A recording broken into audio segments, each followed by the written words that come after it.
saludo para todos los estudiantes del Centro Arquidiocesano de Evangelización, que estamos haciendo este camino de conocimiento de la persona de Jesús, que es lo primero y lo más importante, a través del testimonio y la experiencia de fe del apóstol San Pablo. Estamos viviendo entonces un camino a través de los escritos de San Pablo, y cómo los escritos de San Pablo también nos ayudan a descubrir esa iglesia primitiva, esa iglesia de los primeros siglos, y cómo se fue estableciendo también la doctrina en esta iglesia, cómo se fue adaptando también el mensaje del evangelio en diversas circunstancias, en diversos ambientes, pero también se nos va adentrando en este misterio profundo de la comunidad cristiana. Y yo creo que eso debe ser un énfasis para nosotros, la iglesia hoy del siglo XXI, la importancia y la necesidad de descubrir en la iglesia también una comunidad de creyentes, una comunidad de hermanos que comparten su vida, que comparten el evangelio, que comparten una misma experiencia de resurrección y de vida con Jesús de Nazaret en medio de la iglesia. Y yo creo que esto es un gran aporte que nos puede dar el apóstol San Pablo y las comunidades que él visitó, que a él se le encomendaron y que él acompañó. Y la forma en la que Pablo acompaña a las comunidades no es solamente de forma presencial, sino que también acompaña a las comunidades haciendo eco y haciendo uso de la carta. Por eso este curso, que se llama San Pablo y Escritos Paulinos, pues nos ayudan a identificar este tipo de realidades, es decir, cómo acompañar las comunidades aún en la distancia, cómo mantener siendo comunidad a pesar de que el apóstol no está en este momento aquí conmigo, cómo vivir una experiencia de fe encarnada y solidaria con los demás y con los hermanos.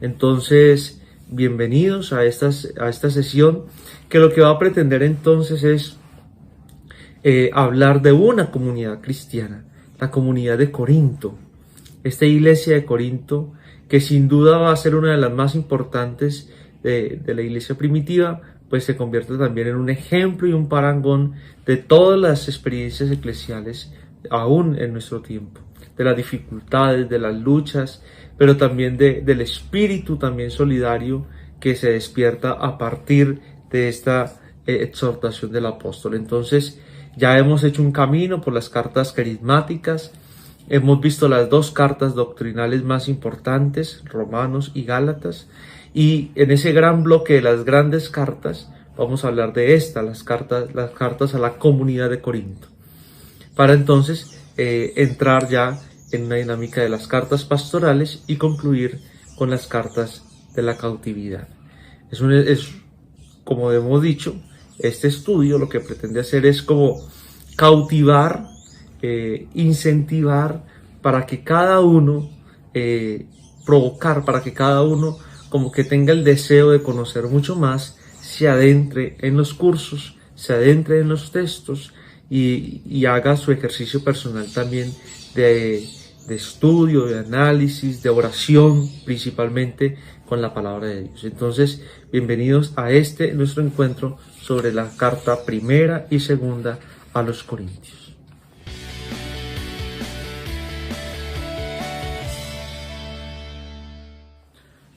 Para entender entonces como el contexto en el que se desarrollan las cartas primera y segunda a los Corintios, tenemos que conocer qué era y cómo era la sociedad de Corinto. Lo primero que tenemos que decir es que Corinto es una ciudad de paso, y es una ciudad de paso, es un puerto, pero no solamente es una ciudad de paso por el mar, sino también terrestre. Entonces era un punto neurálgico porque une el Medio Oriente y el África con Europa.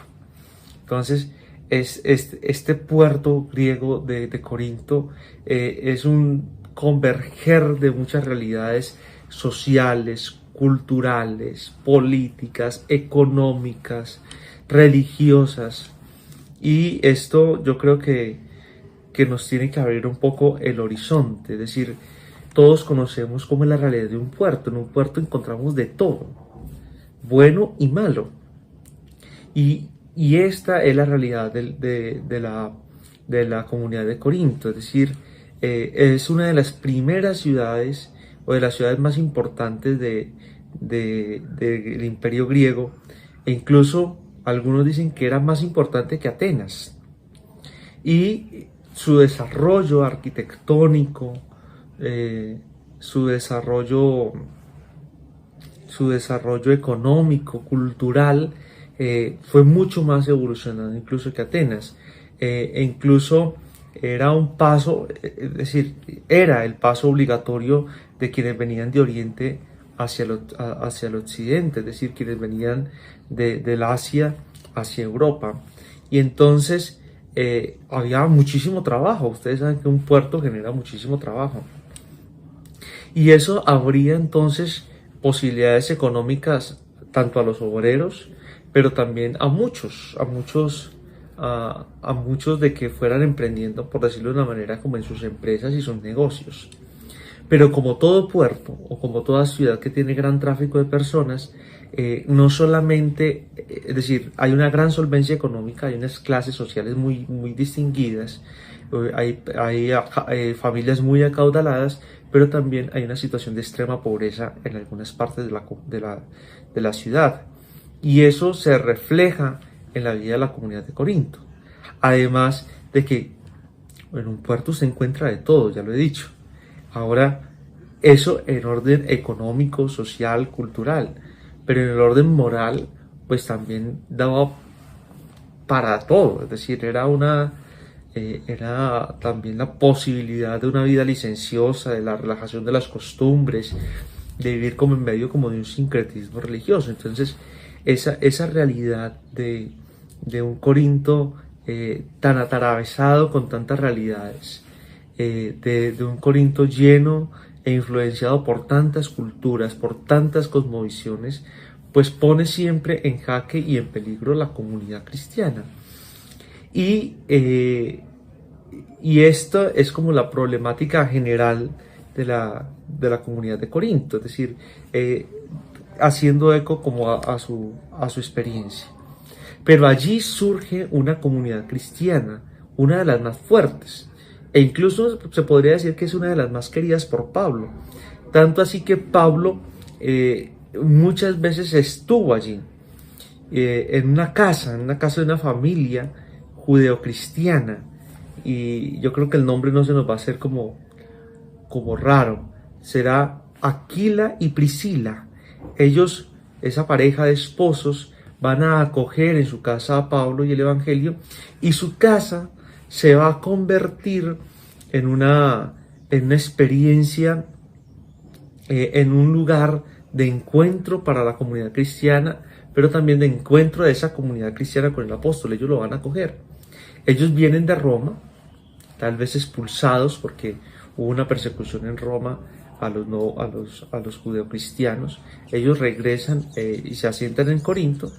Ya seguramente han escuchado el Evangelio allá. ¿Se acuerdan que cuando hablamos de la carta a los romanos dijimos que posiblemente ya antes de que Pablo llegara en el año 60, 62, ya había una comunidad, ya estaba establecida la comunidad de Corinto?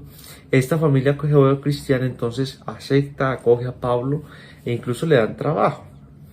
Y es en esta casa, en esta comunidad, donde Pablo va a residir la mayor parte de su tiempo. Es decir, Pablo siempre está en constantes viajes, pero siempre un puerto seguro va a ser Corinto, porque pues ya como le hemos dicho, es una ciudad de cruce. Como he dicho, entonces Pablo trabaja junto a Aquila y Priscila fabricando tiendas de campaña.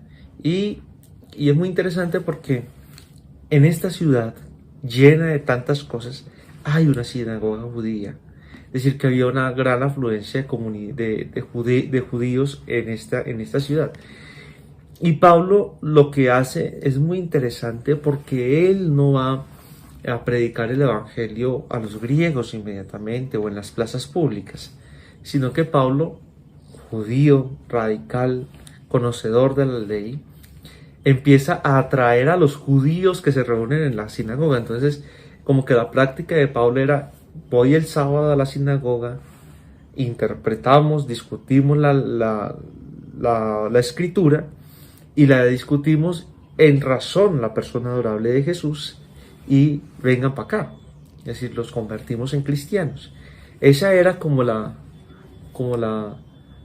metodología que utilizó Pablo en esta experiencia. Ahora, esto como en el contexto histórico de la comunidad. Pero en la comunidad hay unos problemas muy graves, principalmente la división de la comunidad. Y la división de la comunidad se da por dos razones. Se da porque han llegado dos razones, una ad intra y otra ad extra, es decir, al interior y externa. La división externa que llega a la comunidad es que parece ser que hay unos predicadores también del Evangelio de Jesús, a unos que se hacen llamar apóstoles, llegan a la comunidad, establecen como una especie de doctrina en la comunidad. Y cuando llega Pablo, también la comunidad lo acepta. Entonces, y hay comunidades la comunidad se divide entre los que son de Pablo y los que son de Apolo, que es el otro apóstol pues que aparece allí. Y la comunidad como que se fractura. Eso para nosotros no es nada extraño, es decir, en las comunidades cristianas suele pasar. Es decir, cuando se llevan el párroco, hay gente que todavía vive con el paradigma del párroco anterior y no acepta el párroco nuevo. Y hay gente que acepta el párroco nuevo, pero no acepta el párroco anterior. Es decir, como que critica lo que el otro hizo. O dentro de nuestras comunidades, nuestras casas católicas, nuestras comunidades del cine, en nuestros grupos apostólicos, se va un coordinador o cambiamos de coordinador y entonces hay quienes le tiran al coordinador que se fue y otros le tiran al coordinador que llegó. Entonces eso es parte como de la comunidad. Eso es un fruto, es decir, no es un fruto, es una implicación ad extra para la división, es decir, es un punto de la división, algo que viene de fuera. Pero también ad intra, es decir, al interior de la comunidad también hay división. ¿Por qué? Hay división en lo económico y en las clases sociales. Entonces, hay quienes son ricos y quienes son pobres. Y los ricos, pues, se han hecho una especie de club social de la iglesia y han excluido a los pobres. O hay quienes creen en la misma comunidad cristiana que tienen más poder, que tienen más talentos, que tienen más carismas, que tienen más servicios, y eso como que los hace mayores que los demás. Entonces hay una división también interna de la comunidad. Entonces hay una división externa entre Pablo y entre los que son de Pablo y los que dicen ser de Apolo, y una división interna que es la de la misma comunidad cristiana de Corinto, que hay una diferenciación también de clases y de ministerios, podríamos decirlo así. Entonces Pablo va a escribir esta carta, la primera carta, haciendo eco a esa situación de división. Y es una carta muy interesante porque yo creo que en esta carta se ha podido como establecer el paradigma de nuestro plan pastoral, que la Eucaristía sea el centro de nuestra comunidad, de nuestro plan de pastoral. Y es que a partir de la Eucaristía, de la Cena del Señor, Pablo va a mencionar la necesidad de comunión. Y lo primero es que Pablo va a hablar de que nadie es más que otro. Entonces Pablo va a decir: ustedes no son de Pablo ni son de Apolo, ustedes son de Cristo. Pablo y Apolo no los van a salvar, los salva Jesucristo. El párroco fulano de tal no te salva, ni el párroco fulano de tal te da la salvación, es Jesucristo. Es Jesucristo, Él es el centro del mensaje. Y allí lo va a hacer en unas categorías muy interesantes, en el lenguaje de la cruz. Y entonces va a decir que frente a la situación desalentadora de la división de los corintios, que tiene varias facciones pues, religiosas, políticas, económicas, Pablo reacciona con vigor. Esas facciones no tienen sentido, ni siquiera porque lo hayan escogido a él por cabeza. Es decir, Pablo no es que quiere manifestar su gran autoridad de apóstol, no quiere hacerlo. Su función es la misma que la de Apolo o la de Cefas. Y lo que a Pablo le importa es que se mencione, es que Cristo es el centro. Y el objetivo de esa teología de la cruz que utiliza Pablo es que Cristo sigue estando crucificado, sigue siendo prenda de salvación, no solo para quienes son de Pablo, Apolo o Cefas. Es decir, la cruz es el centro de la vida cristiana. Y es muy interesante porque Pablo también va a atacar las obras de la comunidad. Y al atacar las obras de la comunidad, es decir, está hablando del orden moral de la comunidad. Porque sin duda, en la práctica moral, la comunidad se está dividiendo. ¿Por qué? Porque hay quienes son más ortodoxos que otros en la práctica de la comunidad. Entonces, en ese sentido, Pablo también hace unas exhortaciones y va a hablar de la teología, va a haber como una especie como de teología del cuerpo. Cuando hablamos de una teología del cuerpo, significa que Pablo va a mencionar como el cuerpo es mucho más que carne. Se habla de corporeidad. Y no solamente es SARS, no solamente es esto que nosotros tocamos, no solamente son las pasiones. El cuerpo también implica una dimensión espiritual. Y eso es lo que Pablo va a decir en el capítulo 6, verso 20, con una expresión hermosísima. Glorifiquen también a Dios con su cuerpo.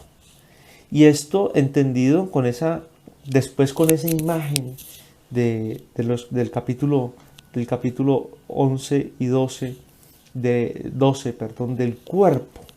Esa imagen que Pablo hermosísimamente va a hablar de que el cuerpo es uno. Y no solamente es glorificar a Dios con ese cuerpo físico, que hace mención al orden moral, al orden afectivo, a las costumbres también sexuales de la comunidad, sino también a glorificar a Dios en ese cuerpo mismo que son ellos, que son la iglesia. Y esa teología del cuerpo alimentada después con esos textos, pues nos van a proveer una teología muy profunda y muy fuerte frente a la comunidad eclesial como tal. Y es que la vida de la comunidad eclesial, tal como aparece, Pablo la va a desarrollar, y entonces él va a hablar de cómo eran las asambleas cristianas, y para esto rápidamente como que voy a explicar un poquito la cosa. La comunidad cristiana tenía como dos espacios de celebración, uno en las casas, cada uno como que celebraba en su casa, comía, compartía, escuchaba la palabra en su casa, y luego iba a la comunidad para que en la comunidad se celebrara la fracción del pan, la Eucaristía. Entonces había como esos dos espacios, un espacio familiar y un espacio comunitario. ¿Qué sucedía en la comunidad? Pues que los que tenían más, pues comían y hacían unas grandes fiestas, unos grandes banquetes, y llegaban a la cena del Señor sin importarles que los pobres no comían. Y entonces Pablo se percata de esto y dice, esto es división. Esto es una división horrible. ¿Cómo es posible que puedan comer el cuerpo y la sangre del Señor si no han comido el cuerpo y la sangre del Señor de su hermano que sufre? Y entonces ahí es donde aparece esa expresión que nosotros hemos vuelto moralista, de el que come y bebe la sangre del Señor indignamente come y bebe su propia condenación. Y nosotros la hemos entendido así, eso es 1 Corintios 11. En el orden de si yo no me confesé, si yo no... Bueno, en fin. Eso está, es decir, eso es necesario y es urgente. Es decir, la confesión es necesaria, hay que estar preparados espiritualmente para recibir el cuerpo del Señor, no estoy diciendo que no. Pero en la originalidad del texto lo que se propone es indignamente comer el cuerpo del Señor, es solidarizarme con el otro, es decir, es una falta a la comunión. ¿Cómo puedo yo recibir el cuerpo de Cristo que se entrega por todos mientras yo solamente pienso en mí y los pobres no me importan? Y mientras yo estoy borracho, que va a decir así la expresión, va a ser el texto bíblico, los que no tienen nada vienen del trabajo y vienen cansados, y esos también tienen que comer ese mismo pan eucarístico con hambre. Entonces, en sí, ese beber y comer indignamente es comer y beber insolidariamente, no siendo solidarios con la comunidad cristiana. Y es entonces en la Eucaristía, en la fracción del pan, en el encuentro comunitario, en donde tiene sentido la vida de la comunidad.